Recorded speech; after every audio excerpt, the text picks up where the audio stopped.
Good afternoon, everybody. Welcome to another episode of the Goralnik Hour.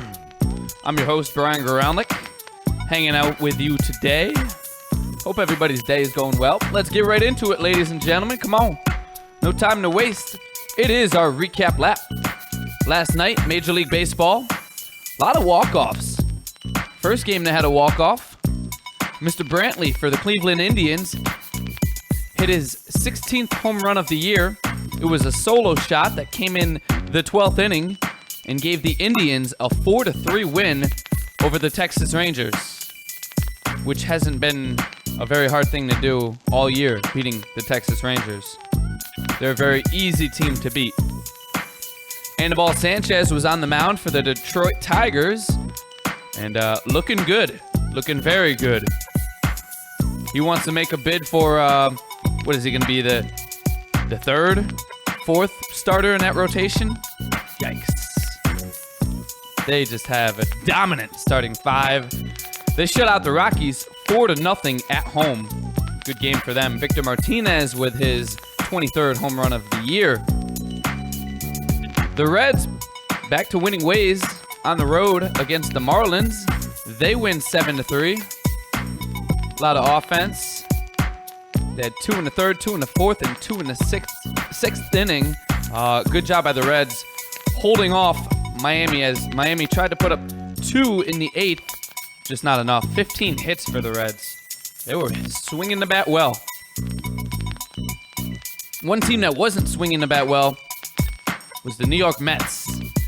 They get shut out by the Giants 9-0, and that's not really an attribute to the Mets bats. It's more of an attribute to Madison Bumgarner's 2-hit shutout that he pitched. He pitched a gem. He really did. He's 13-8 this year. Hunter Pence, 2 home runs. Buster Posey had a home run. Belt had his 11th home run of the year. Listen, the Giants, they were struggling. They're starting to pick it back up now, and they need to because the Dodgers were very streaky.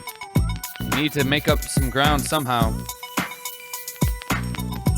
Speaking about making up ground, Strasburg starting to make up ground to be the Nationals' ace again. He has had a really, really terrible year. He's still only 8-9, but he pitched a great game last night as he led his Nationals to a 4-0 victory over the Phillies. Good stuff by Steven Strasburg. You know, the strikeouts are there. It's just he's letting up hits. He's letting up runs. He's just not as dominant as he was in the past. But when he locates with the fastball, he's a good pitcher. When he can't locate that fastball, they got issues.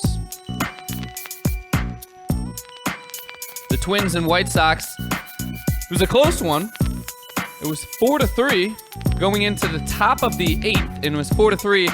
Twins in Minnesota went on to score 9 runs in the 8th inning. Woo! They finished with 23 hits and win by the score of 16-3. Yikes. What a finish by Minnesota. 3 in the 9th, 3 in the 6th, and 9 in the 8th. Woo-wee. They demolish Chicago White Sox. John Lackey made his first start for the St. Louis Cardinals against the Milwaukee Brewers. It was a little struggle to begin with, but he stayed strong. He only allowed 2, 1 in the first, 1 in the second, and was strong from there on out. And gave his team, the Cardinals, his new team, enough time to make up that deficit, and they do. In the 7th inning, Matt Holliday had his 12th home run of the year, and the Cardinals go on to win this one 3-2. The Brewers probably feel like they lost an opportunity. They out-hit the Cardinals. They out-hit them 9-6, and the Cardinals also had an error in the game. However, Lackey was strong after the first 2 innings, and that relief pitching, that bullpen was dominant as they didn't let up a single run. 3-2, final. And Cardinals get that one. The Kansas City Royals visiting Oakland. And Scott Kazmir on the mound versus James Shields. And Shields picks up the better of this one. He was very strong against Oakland as the Royals go on to win 4-2. Good stuff by the Royals. They're having a quiet, good year. I mean, they're 57 and 53. For them to sustain that kind of success for this long, that's something new. That is something new for them. So good stuff by the Royals. The Braves and the Padres, the Braves have been slipping, and this does not help. Cabrera has a walk-off single, and he leads the Padres to victory in the 10th as they win by the final score of 4-3. The Braves slipping, and they need to stop that skid soon, very soon, or else they will find themselves out of the playoff picture. The Dodgers, like I said, they've been very hot as of late, but the Cubs were able to slow them down somehow. I do not know. They win 7-3. Another home run by Matt Kemp, his 13th of the year. Josh Beckett with the loss. He's 6-6 with a 2.88 ERA. So he's not having a terrible year, but his record doesn't reflect his ERA properly. The Dodgers, they lose one game. And you know what? The Giants gain a game on them. So now the Dodgers are 63-49, and the Giants are 60-51. Still 3 games up. But it's much closer. It was 4 games. Now it's 3 games. And the Pirates, they continue to lose as well. The Diamondbacks get a win. A wild walk-off win for them in the 10th inning. And, yeah, they win 3-2. It was a close game all throughout. Big news from that game, Andrew McCutchen went down injured. We will have the latest on that coming up in about 8 minutes. I'll let you know. But you got to hope that he's all right. As of now, the Pirates certainly need him. He's the leader in that team and a huge influence, especially on the offense. But even defensively, he's such a help for that team. So the Pirates certainly hoping he comes back quickly and healthy. Now let's turn to the AL East. The Tampa Bay Rays just getting rid of David Price. How do they fare without him? Well, he wasn't on the mound, obviously. But they were also facing the Angels. And the Angels have a player by the name of Mike Trout. And typically when you have a guy like Mike Trout, you're pretty set guess what? You're pretty set for having some good things happen for your team. Take a listen. This is the top of the 6th with 1 man on. Angels up 5-2.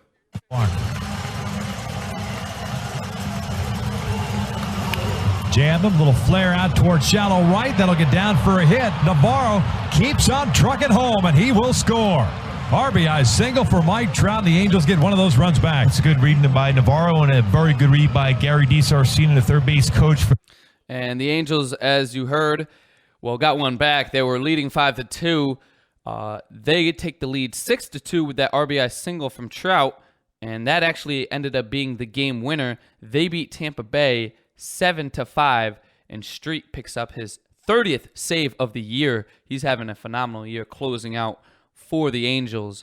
He obviously wasn't there the entire year, but since the Angels picked up Street, he's been very, very strong for them. The Blue Jays, they're second place. They're feeling pretty good. The Houston Astros really take it to them, and Feldman pitches a complete game. He goes the full 9,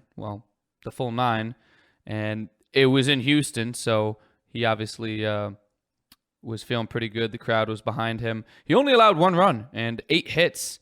Very good job of, getting runners getting out of jams when runners were on base. When you allow up 8 hits, typically 1 run, you would think that it would be a little bit more than 1 run, but listen, it didn't matter because Houston put up 6 runs, 2 in the 3rd, 3 in the 4th, and 1 in the 5th off of 9 hits to take the 6-1 victory against the Blue Jays. So the Blue Jays lose, the Rays lose. How about the division-leading Baltimore Orioles?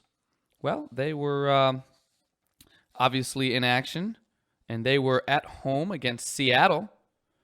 and it was a pretty close game. I mean, all game it was tight, but really once Baltimore took the batter's box, once they went to the bottom of the first, that's when the game ended. You'll find out what I mean. I mean, five of those starts, 7 innings. 3-2 delivery on the way. Markakis takes it deep to right field. It is way back. And goodbye. Home run. May have hit Utah Street on that one. And the Orioles with the first man up take a 1-0 lead on Nick Markakis' ninth. Markakis with a leadoff home run, his 9th of the year, and the Orioles win it. 1-0. That's it. That's all it took. Tillman was very strong for the Orioles on the mound. At home, he's now 8-5 with a 3.78 ERA. The Mariners, Robbie Cano and the Mariners couldn't put up anything other than that. Nothing other than 4 hits. The Orioles with the leadoff home run and literally only run in the game. Pretty boring game, to be honest. I don't like games like that.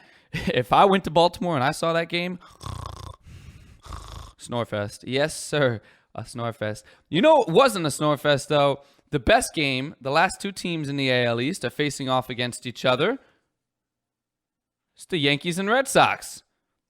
A rivalry that goes back, way back to, just a long time ago. Before I was born, let's put it that way. This was an entertaining game. Bottom of the first, Red Sox put up 3 runs. Yankees quickly respond against Buchholz. Put up 3 of their own in the top of the second. Red Sox quickly respond. Put up 2 in the bottom of the second. Lead it 5-2. Yankees tack on 1 in the 4th. Make it 5-3. Red Sox respond. Make it 7-3 as they put up 2 in the bottom of the 4th. The top of the 5th comes around. Yankees tie the game up. 7-7 as they get 3 in the 5th. And now we go to the bottom of the 5th. And the Yankees are able to hold off the Red Sox. They did not give up a run. And then we go to the top of the 6th. Game's tied. 7-7. No men on, no outs. 2-0 count. Here's the pitch to Gardner. The Tuesday game, they will face David Price. And now Gardner hits one a long way right field, and it's another home run for Gardner. His 15th home run of the season.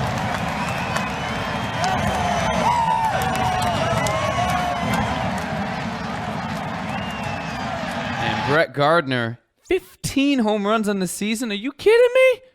His previous career high was 10. He's up to 15 now in the season. Let me put it in perspective. Dustin Pedroia has only 5 this year. Brett Gardner, a leadoff man, has 3 times the amount of home runs Dustin Pedroia has. Gardner having just a fantastic year. He was 3 for 4. He was the triple away from a cycle. So a great game for Brett Gardner. But it goes to the bottom of the 9th. Pedroia did hit his 5th in that game. He had 4 going into it. Could he find his 6th in the bottom of the 9th to tie the game? 2 out. And boy, did he jack one. I was trying to find the audio for it so you guys could hear the crowd's reaction. For some reason, I cannot find the video of Dustin Pedroia just missing the tie game home run.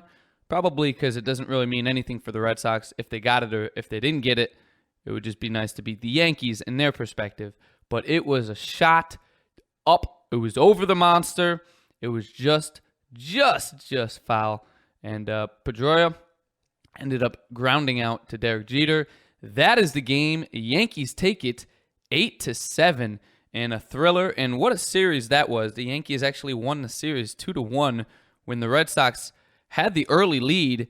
They won the first game, and then they had the early lead in Game 2, and they had the early lead in Game 3. So poor, I guess, second half pitching in games for the Red Sox. They start off strong. They had the bats were working for them, and the pitching in the beginning was working for them, but they just couldn't finish it. They couldn't hold it out. And obviously that's what happens when you trade away 2 of your starters, 2 of your aces on the roster, on the rotation. The Red Sox, obviously in rebuild mode. Yoenis Cespedes, he made his debut for the Red Sox, not last night, but 2 nights ago. He looked pretty good. He got a hit in his first at-bat with the Red Sox, so good stuff for him there. Still waiting on that first home run for the Red Sox, and he sent one to deep center last night, and the crowd was going crazy. They just want him to get a home run. They would love to see nothing more than Yoenis Cespedes hit his first home run as a Red Sox. They will erupt. I can promise you that.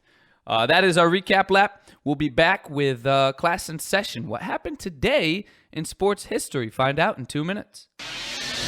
Connecticut School of Broadcasting founder Dick Robinson. You know, the media business has changed a lot since we opened our doors in 1964. Now media content is everywhere, on air, online, on the go. More than ever, companies are looking for people to help drive this new media. At Connecticut School of Broadcasting, you'll get hands-on training on the latest software and equipment in a matter of months, not years. Connecticut School of Broadcasting has placed thousands of grads in broadcast media careers. It's all about versatility. You see, at a radio station, if you also know how to shoot, edit, and post videos, you become a pretty hot commodity. That's the training you get at Connecticut School of Broadcasting. Connecticut School of Broadcasting with locations up and down the East Coast from Massachusetts to Miami. Call 1-800-TV-RADIO or log on to GoCSB.com. Connecticut School of Broadcasting, the nation's oldest and largest group of broadcast media schools. Redefining training in radio, TV, and new media. Get trained. Get connected.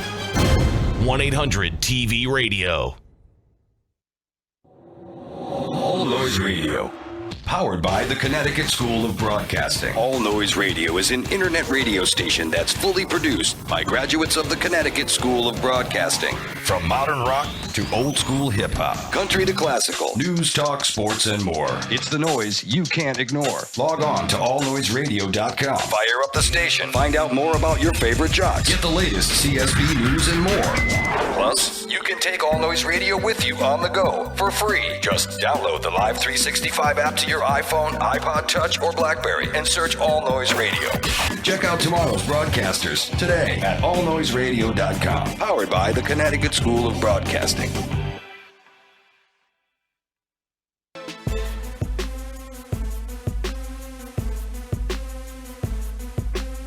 And welcome back to the Goralnik Hour. Woo! It's Monday, everybody. Wake up, because we got a long week ahead of us.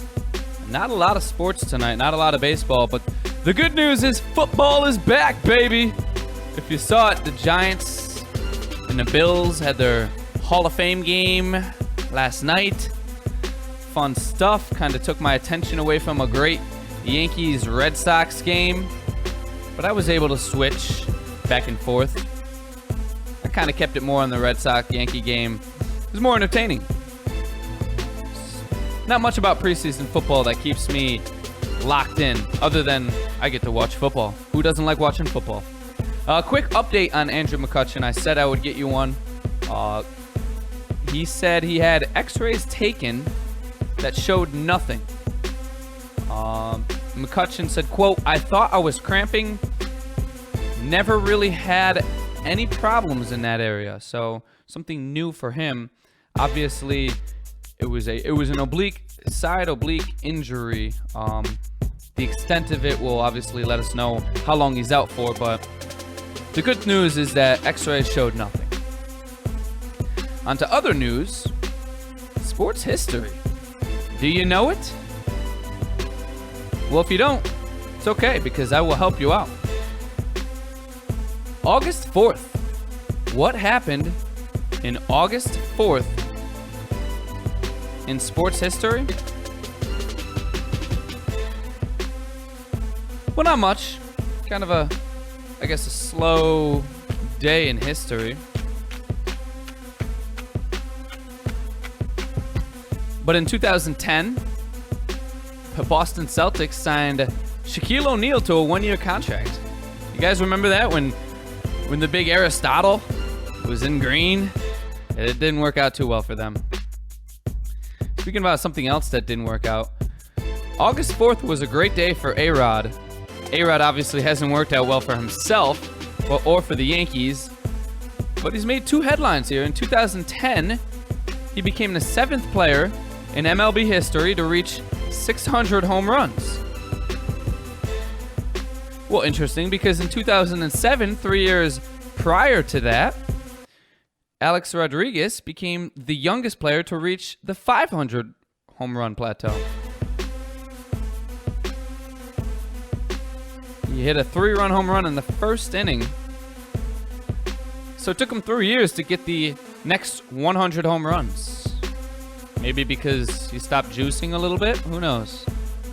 Who knows? Speaking of Football Hall of Fame, in 2007, Michael Irvin was enshrined into the Pro Football Hall of Fame, along with Thurman Thomas, Bruce Matthews, Charlie Sanders, Gene Hickerson, and Roger Werrell.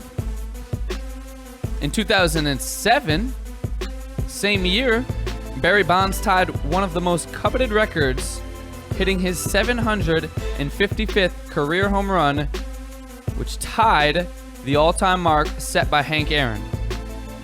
Obviously, he went on to break that, but people say he deserves an asterisk next to his name. Crazy stuff.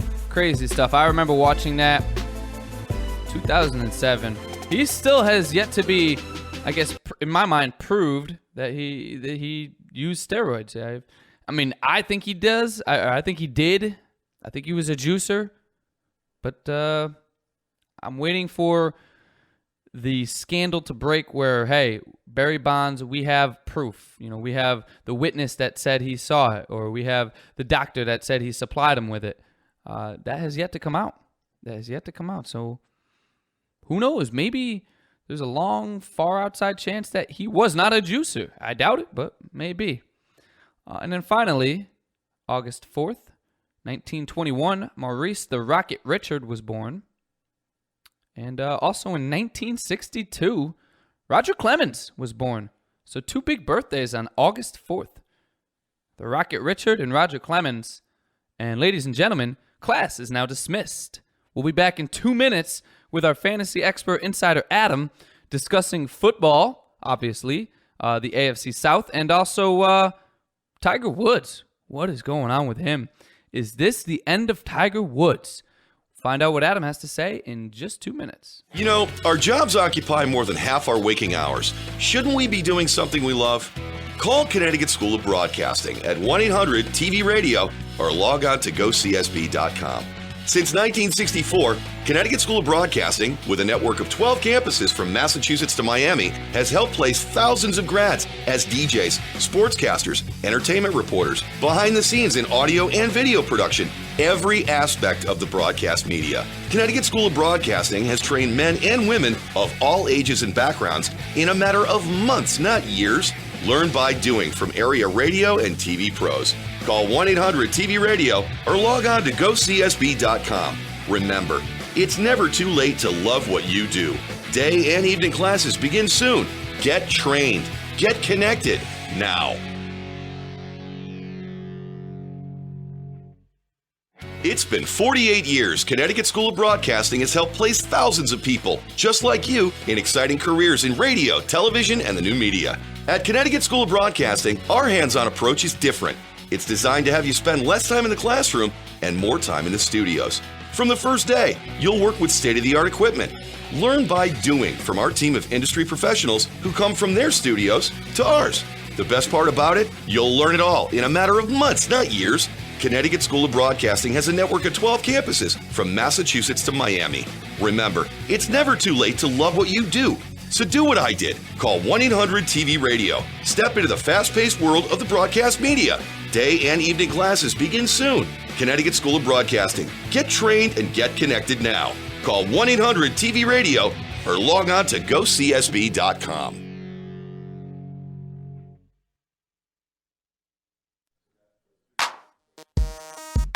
And welcome back to the Goralnik Hour. We are joined via the Line and Billard hotline by our fantasy expert insider, Adam. He's on the phone. Adam, what's going on? Not much. Hey, Brian. How are you, buddy? I'm good. Adam, we obviously got to talk some football. We missed you on last Friday. You were unable to join us, but that is quite all right. New week, new time. We discussed on Friday the NFC South. This is referring to quarterbacks only here. We're going to be discussing the AFC South. Adam, who in your opinion is going to be the best quarterback in this division? That's a pretty answer, and that's Andrew Luck of the Indianapolis Colts. It's a weak division. The quality of teams are not very good. It's pretty sad when you could say that Blake Bortles has the chance of being the second best quarterback in that division. So clearly Andrew Luck is the man in that division. All right, and obviously a lot of talk about Andrew Luck, the fact that he may be carrying one of the worst teams in the NFL. What do you make of that? I don't think that they're that bad of a team. I think they have some issues on defense. But offensively, I think that they're going to be fun to watch. Obviously, I expect a better season from Trent Richardson. I think that he'll be a little more acclimated and comfortable with the surrounding, with the system. So I expect Trent Richardson to bounce back and have a much better season. And then you look at the offensive weapons that they have for Andrew Luck. You got the wide receivers there, T.Y. Hilton. Reggie Wayne comes back from injury. They signed Hakeem Nicks as a free agent. So there's plenty of weapons for Andrew Luck to toss the football to. He's got the big tight end there as well. So, definitely, they should be a fun team to watch on offense. Now, I'm talking about the Tennessee Titans here. Jake Locker, obviously a young kid, has had some success in the NFL, but listen, he's not really that young anymore. I mean, he's 26 years old. Is it time for Jake Locker to make that next step? Or if we don't see him take that next step, will he lose a starting job to maybe somebody like Zach Mettenberger, who's the rookie on the team? Yeah, no, this is definitely Jake Locker's year that he's got to, show that he can be the starting quarterback and the leader for the Tennessee Titans. So he's going into his third season. He's yet to be able to stay healthy. He's yet to really prove.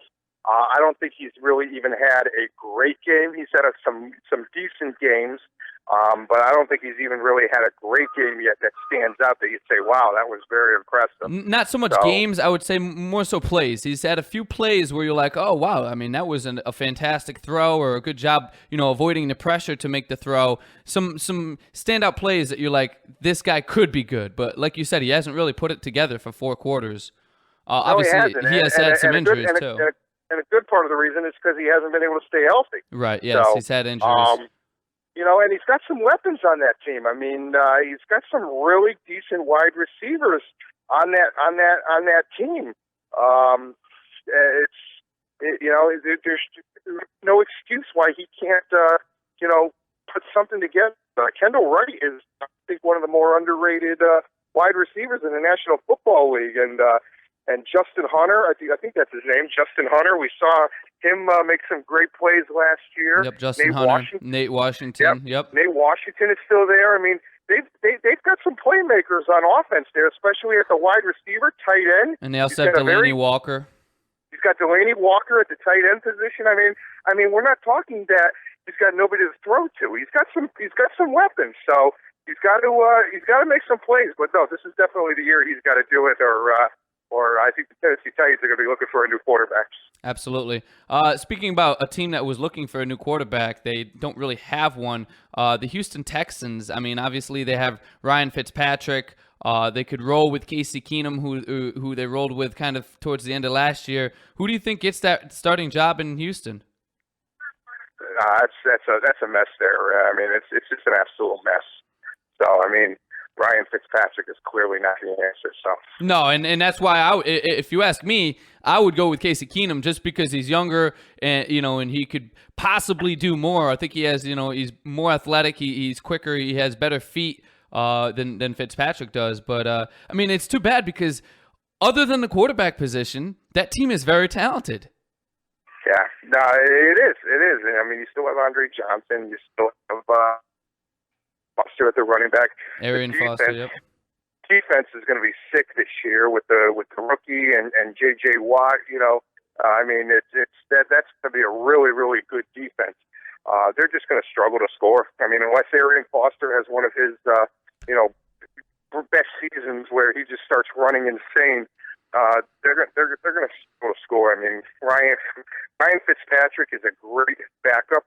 Any team that ever had him, the backup, would be very happy.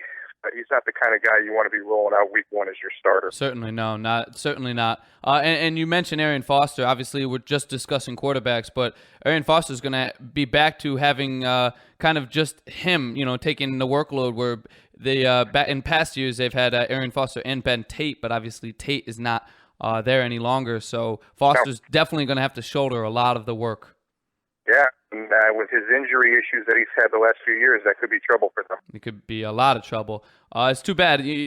They're a team that you might see make a move for a quarterback somewhere throughout the year.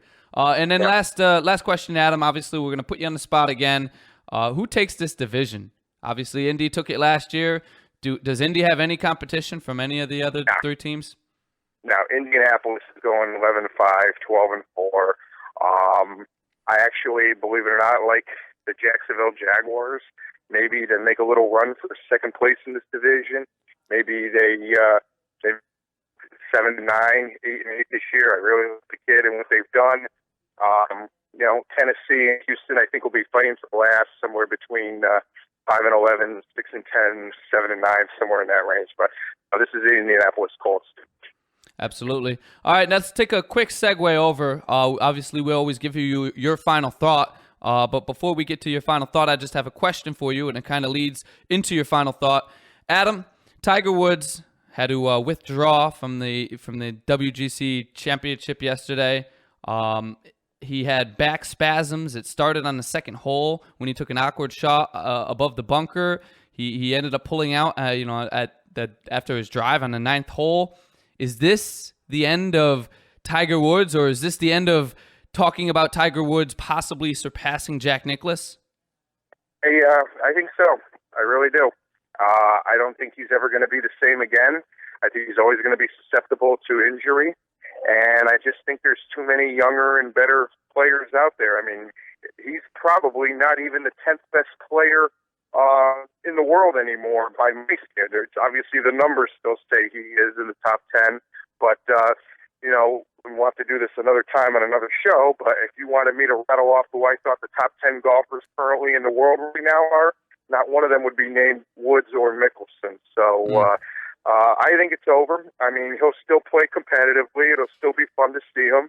He'll win tournaments still. You haven't seen, he's definitely not the last time you've ever seen him in the winner's spot. And one of those wins could even be a major. But to think that he's going to surpass Nicklaus at this point, to think that he's going to be able to, reach those records is definitely not, it's definitely not going to happen. And as far as I'm concerned, if I was him, I would just at this point shut it down for the year. He is in no condition whatsoever to play at Valhalla this week. He is in no condition whatsoever to win at Valhalla this week. He would be just better off for himself if he just shut it down for the rest of this year, took some time off, relaxed that back, relaxed his knees, and next year, never at 100%, but best he can. So, certainly. And that's my final thought. I can't agree with you more. Just to let you know, his agent just came out and said that it's way too early to count Tiger out for Valhalla. Obviously, the PGA Championship. To me, in my mind, even if he plays, even if he happened to miraculously win, I think he would, in the long run, be doing more damage to his body playing than he would, going out there and winning a major. Yeah, you're right, but I still think that it's not too early to tell. As far as I'm concerned, he should not play this week. So I'm not a doctor, but that's my opinion. Yeah, I got to run, Brian. Thanks for having me, and look forward to being with you tomorrow. Yeah, Adam, well said, and thank you. We'll talk to you tomorrow. That is Adam, our fantasy insider. He knows what he's talking about. And listen, a week away from the PGA Championship, it's not too early. It's not way too early, if anything. The word way should have never been used in that sentence. A little too early? Maybe. But I don't even think it's a little too early. You don't finish the final round at the WGC Championship You have back spasms after just coming off of back surgery. Whew. You're not playing. And even if you play, again, you're going to probably do more harm than good. And even if that good came in the result of winning a major championship, getting that ever-eluded 15th major championship, it's not worth it. It's not worth it. Shut down, regroup, rest, relax, refocus, come back next year, a bigger and better Tiger. At least that's what I would like to see. That's really what I would like to see because I'm rooting for him. I'm pulling for him. And, a lot of people are. He's an incredible golfer, an incredible athlete. And to see him take such a tremendous downward spiral in his career and just go from being invincible to really, nothing special. It hurts. It's hard to watch. We'll take a quick break. Coming back in 2 minutes. Keep it right here because we got our top story of the day. This is the Goralnik Hour. Connecticut School of Broadcasting founder Dick Robinson. You know, the media business has changed a lot since we opened our doors in 1964. Now media content is everywhere, on air, online, on the go. More than ever, companies are looking for people to help drive this new media. At Connecticut School of Broadcasting, you'll get hands-on training on the latest software and equipment in a matter of months, not years. Connecticut School of Broadcasting has placed thousands of grads in broadcast media careers. It's all about versatility. You see, at a radio station, if you also know how to shoot, edit, and post videos, you become a pretty hot commodity. That's the training you get at Connecticut School of Broadcasting. Connecticut School of Broadcasting with locations up and down the East Coast from Massachusetts to Miami. Call 1-800-TV-RADIO or log on to GoCSB.com. Connecticut School of Broadcasting, the nation's oldest and largest group of broadcast media schools, redefining training in radio, TV, and new media. Get trained. Get connected. 1-800-TV-RADIO. All Noise Radio. Powered by the Connecticut School of Broadcasting. All Noise Radio is an internet radio station that's fully produced by graduates of the Connecticut School of Broadcasting. From modern rock to old school hip hop, country to classical, news, talk, sports, and more. It's the noise you can't ignore. Log on to allnoiseradio.com. Fire up the station. Find out more about your favorite jocks. Get the latest CSB news and more. Plus, you can take All Noise Radio with you on the go for free. Just download the Live 365 app to your iPhone, iPod Touch, or BlackBerry and search All Noise Radio. Check out tomorrow's broadcasters today at allnoiseradio.com. Powered by the Connecticut School of Broadcasting.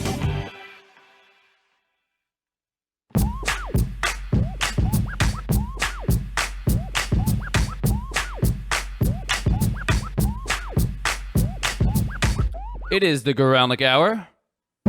Woo! Yes, it is. In your ear. Right up in your earlobe.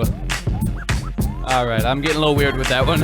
I don't know where I'm even going with it. But check this out. Monday through Friday, 2 to 3 p.m., allnoiseradio.com, keyword sports. You could tune in to me or download that free F-R-E-E app from the App Store or Android App Store, whatever smartphone or tablet device that you have. Just download the Live 365 app and search All Noise Radio Sports. And again, you can listen to me on the go for free Monday through Friday, 2 to 3 p.m. It's good stuff, folks. Good stuff. You don't want to miss it. And if you do miss it, no worries. You can go to my website at goralnik.webs.com. Goralnik.webs with an S.com. Get all my archived shows under the Goralnik Hour tab, and a whole lot more too. Not just my shows. We got video, funnies. We got music, updates, news, all the good stuff. Speaking about the good stuff, it is our top story of the day. More like top stories. We're gonna stay in golf again for a minute. Rory McIlroy, he is now number 1 again in the world after winning yesterday at the WGC Championship, World Golf Championship. And Rory, that's 2 straight wins for Mr. McIlroy. Are we seeing the new Tiger? Oh, the new Tiger Woods? Is that possible? Oh, maybe, but it's not. See, the difference between Rory and Tiger, when they were both, I guess, in their peak, and Rory is not yet in his peak, but he's not far off. The difference is Tiger was winning by a lot. By 15 strokes. By 12 strokes. Rory McIlroy, he's winning by 2, 3, sometimes 4. But it's close. There's a competition there. For instance, yesterday's tournament came down to if Sergio Garcia, who is going to forever be the bridesmaid of golf, he will never be number 1, he'll always be number 2. I don't know why. He just cannot finish out tournaments. Went into the final round leading, came out of the final round in second once again. But Sergio Garcia had a chance to birdie the 18th and hope that McIlroy bogeys, and it would have been tied. They would have gone to a playoff. See, that's the difference. Tiger Woods, by the 18th hole, this was already 5 strokes over, 10 strokes over. I mean, you already knew it was over by the 15th hole. That's the difference. Now, would I like to see Rory up his game even more than he already has lately and go on just a tear, just start winning tournaments like crazy, winning majors like crazy, and now we got a new Tiger Woods in golf? That would be great. That would be the best thing for golf because golf needs a superstar. Rory can be that superstar. He's likable. He's good looking. He's still young. He's fun. He's got class. You know, but he also has a lot of fire, a little bit like Tiger did. And now he doesn't have the same reactions. Like he doesn't slam clubs like Tiger, and that's what put Tiger in a whole nother class as well. But listen, Rory has a game to him. He has a style to him. And he could certainly become that next big thing, but he needs to start running away with tournaments or continually winning like this. If he can continually win by close margins, it doesn't matter. A win's a win. And if you continually win, nobody's going to say, oh, well, he's not as good as Tiger because he didn't blow him out of the water. Well, maybe that's true. But at the same time, at the end of the day, they both have the same amount of wins. I don't think Rory will ever catch Tiger. I just don't think so. I think he needed to start playing like this 2 years ago.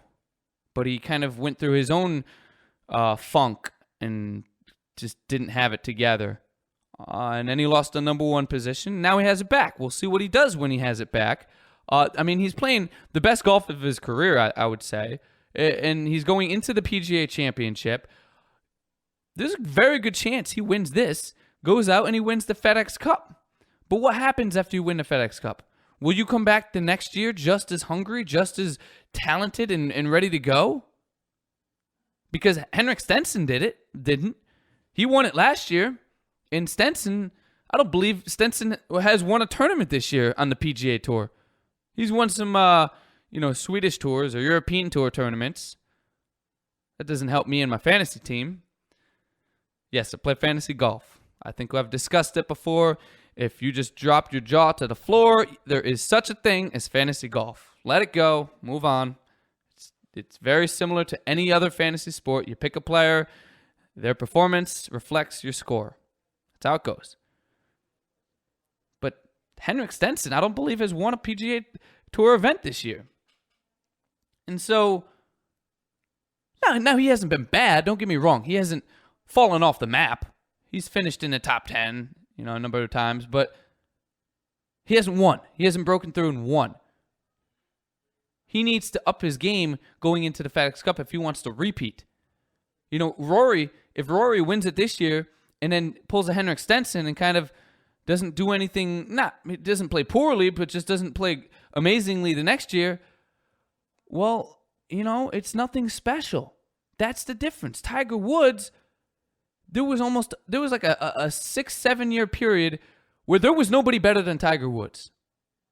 Tiger didn't take a year off. Tiger had 6 or 7 dominating years. Dominating years. Now he re-injured his back. We may never see another dominating year for Tiger. We may never see another dominating tournament for Tiger. Adam, our fantasy insider, who just joined us on the phone, said that Tiger is not done from the winner's circle. He may be done from talks of catching or surpassing Jack Nicklaus in the majors, but he's not done from the winner's circle. And one even may be a major. He may finally get his 15th major. Me? I don't think so. Back injuries, man, are serious. You can't mess around with a back injury. That's not something that comes and you give it some time and it heals and it goes away. No. Back injuries are there to stay. Back injuries are permanent, okay? Even if you get surgery, still permanent. Now, could he have a few months where he feels healthy and ready to go? Yeah, but it depends. He's got to relax. He's got to stop and look at the long run. He's almost 40. He's 39 years old. He's got to understand if he wants a shot at least even getting his 15th major, he's got to shut it down for the year. He's got to stop trying to play his way back into form. You're not a kid anymore. You need to rest your way back into form. And then, yes, you need to play your way, but to play every week, in and out, all these small, stupid tournaments, no. Do you see Phil Mickelson playing these small tournaments? No. But guess what? Last year, Phil Mickelson won the British Open. It's possible for an old guy to win. But you can't play week in and week out. You're not 20.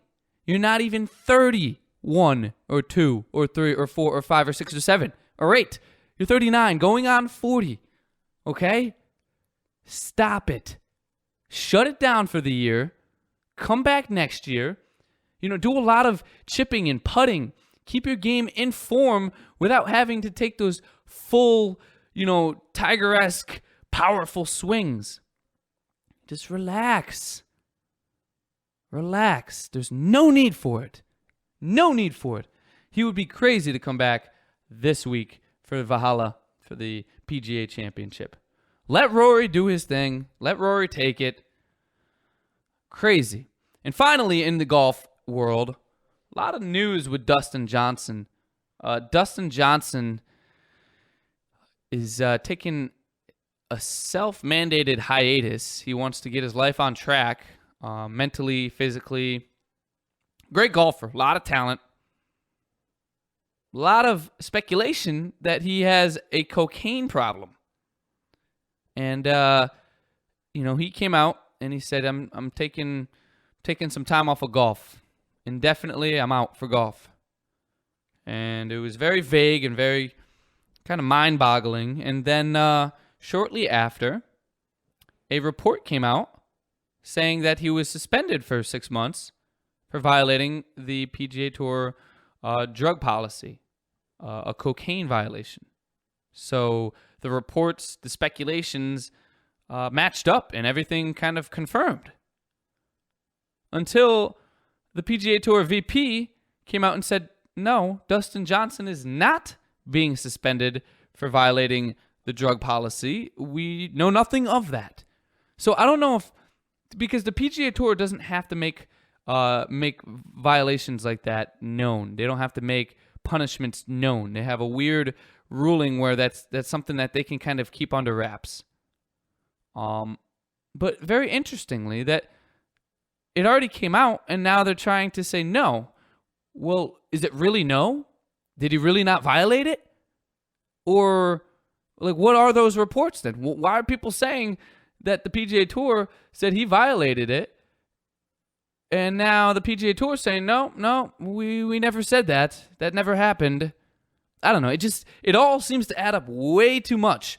Johnson coming out, I'm going to take some time. I got to mentally get myself right and somewhat physically, but mostly mentally. That when you read his quote, or his little announcement, his statement, that's what it came out to be. Mentally, he's not right. Well, what does that mean? Mentally, well, that means you're having a problem, some sort of addiction, something along that line. I mean, physically, you're fine. You've been playing pretty good golf, actually. Mentally, clearly, there's something going on there.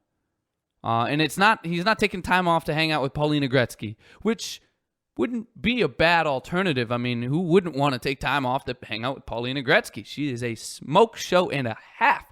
How? Damn. Wayne Gretzky, the great one. Man, he had a great one, and I'm talking about his sperm cell that made Paulina Gretzky. Yeah, she is. If you haven't seen her, take a look at her. She is very, very attractive. But here's the thing. All right, so he comes out with a statement. A day later, you hear the reports that he's being suspended for 6 months for violating the drug policy. So why does that come out a day later? It all seems to add up way too much. I feel like they just don't want to tarnish Dustin Johnson, and they're saying, no, this never happened because we could say that it never happened because we don't have to tell you if it did or didn't happen. So suck on that one. I don't know. I don't know what it is, but it seems to all add up that Dustin would just stop with the cocaine. You have an opportunity in front of you here. You could actually contend very much so against Rory McIlroy. You could be that, I guess, you could be Mickelson to Tiger. You could be Rory's Mickelson if we consider, Rory Tiger. Because every great needs a sidekick or a number one competitor against him. He could be that guy. He's got a lot of talent.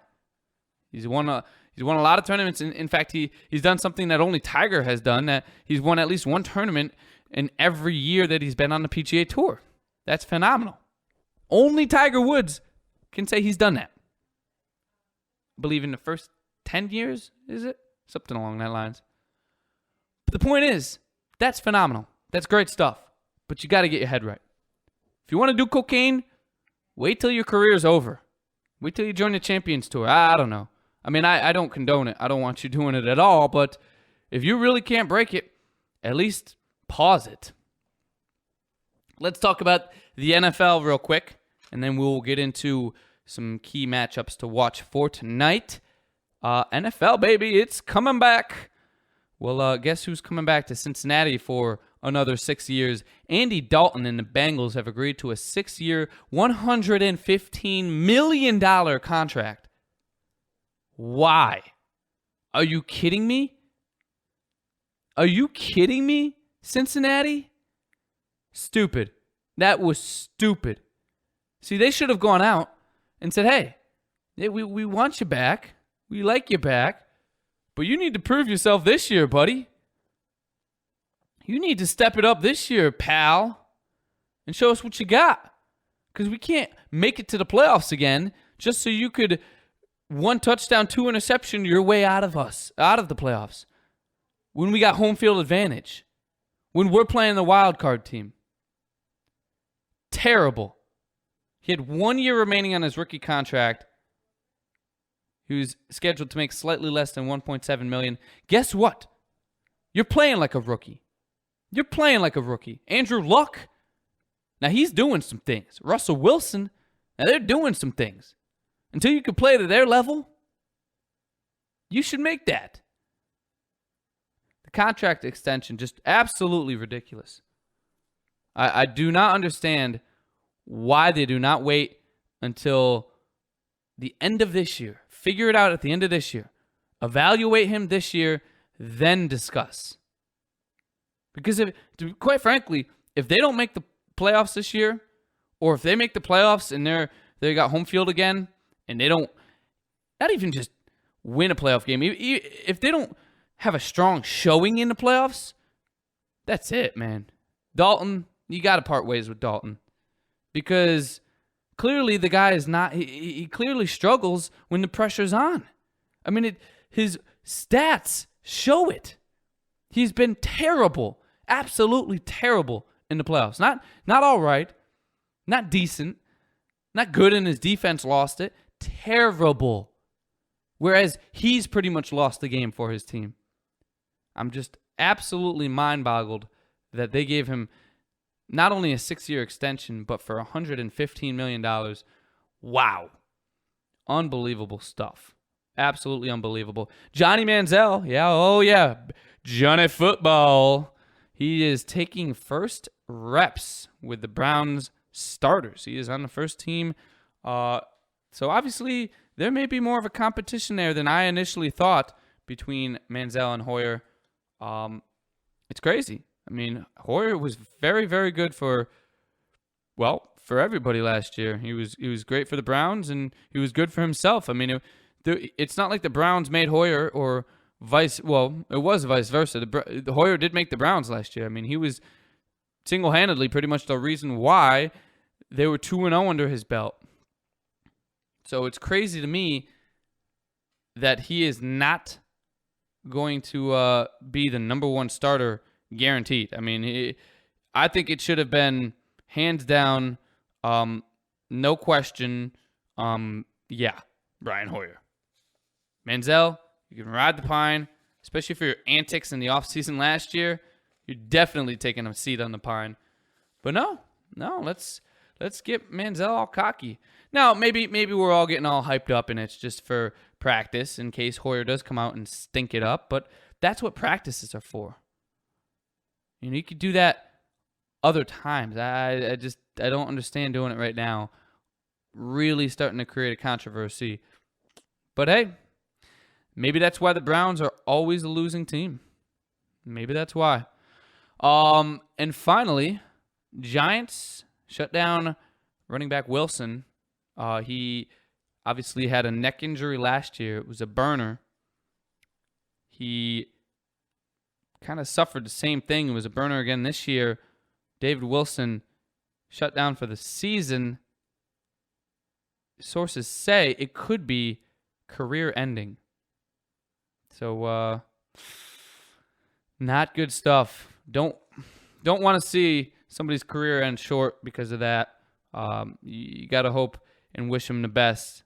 And I guess that's really all you can say about that. We wish David Wilson the best. Hopefully he can come back healthy and figure it out and get it going. And I know I said finally, but I love talking about Richard Sherman. He comes out and he says he's okay with Cards Patrick Peterson, who is, I believe, the highest paid cornerback in the NFL now after his contract extension, but still not okay with 49ers Michael Crabtree. There's a lot of beef between the 49ers Crabtree and Richard Sherman. And let's get to, I was going to take a quick break, come back and let you know what to watch for tonight, but we don't really have time. We only have 1 minute and 30 seconds left on the show. I always overtalk, even if I'm in here by myself. Somehow it always happens. Well, let's get to it. Obviously, on ESPN tonight, 7:05, the Yankees and the Tigers, Detroit visiting New York. Max Scherzer on the mound versus Brendan McCarthy. McCarthy, you have your work cut out for you, my friend. You certainly have your work cut out for you. Also at 7:05, it is a makeup of the July 8th rainout game. The Baltimore Orioles and the Washington Nationals play in Washington. So a big game there. 62-48 Orioles versus the 60-49 Nationals. So obviously a rainout, but that could have a lot of impact on what's going on. The Rays visit Oakland. That's 10:05 start time. Jeff Samardzija on the mound versus Alex Cobb. Obviously the Rays, they kind of called their season when they traded Price away, but you never know what could happen. They could still continue their run and somehow make the playoffs. And then finally, matchup of the Angels and the Dodgers. Two powerhouse teams, one NL, one AL. Zach Greinke gets the ball for the Dodgers, and the Dodgers are at home. That's a 10:10 start time, so be sure to watch for that. And I'll be back tomorrow with all the highlights and scores and news from all those games, including the ones I didn't mention. That's all the time we have. This is the Goralnik Hour. Have a good rest of your afternoon.